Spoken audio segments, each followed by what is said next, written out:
These are the people who are obsessed with something. And when you talk to them, they'll listen because they like listening. It's about them. And if you're lucky, they'll tell their friends on the rest of the curve, and it'll spread. It'll spread through the entire curve. They have something I call otaku. It's a great Japanese word. It describes the desire of someone who's obsessed to, say, drive across Tokyo to try a new ramen noodle place, because that's what they do. They get obsessed with it. To make a product, to market an idea, to come up with any problem you want to solve that doesn't have a constituency within otaku is almost impossible. Instead, you have to find a group that really desperately cares about what it is you have to say, talk to them, and make it easy for them to tell your friends. There's a hot sauce otaku, but there's no mustard otaku. That's why there's lots and lots and lots of kinds of hot sauces and not so many kinds of mustard. Not because it's hard to make interesting mustard. You can make interesting mustard. But people don't because no one's obsessed with it, and thus no one tells their friends. Krispy Kreme has figured this whole thing out.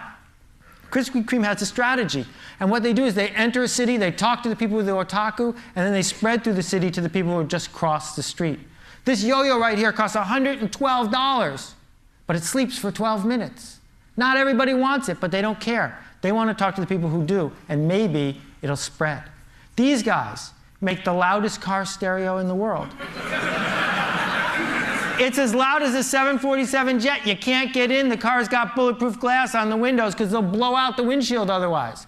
But the fact remains that when someone wants to put a couple speakers in their car, if they've got the otaku or they've heard from someone who does, they go ahead and they pick this. It's really simple. You sell to people who are listening, and maybe, just maybe, those people tell their friends. So when Steve Jobs talks to 50,000 people at his keynote, right, who are all tuned in from 130 countries watching his 2-hour commercial, that's the only thing keeping his company in business, is that those 50,000 people care desperately enough to watch a 2-hour commercial and then tell their friends. Pearl Jam, 96 albums released in the last 2 years. Everyone made a profit. How? They only sell them on their website.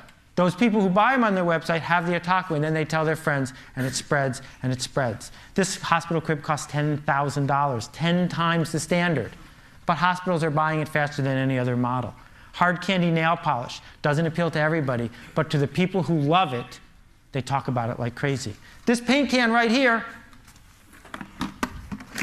saved the Dutch Boy Paint Company, making them a fortune. Cost 35% more than regular paint because Dutch Boy made a can that people talk about because it's remarkable.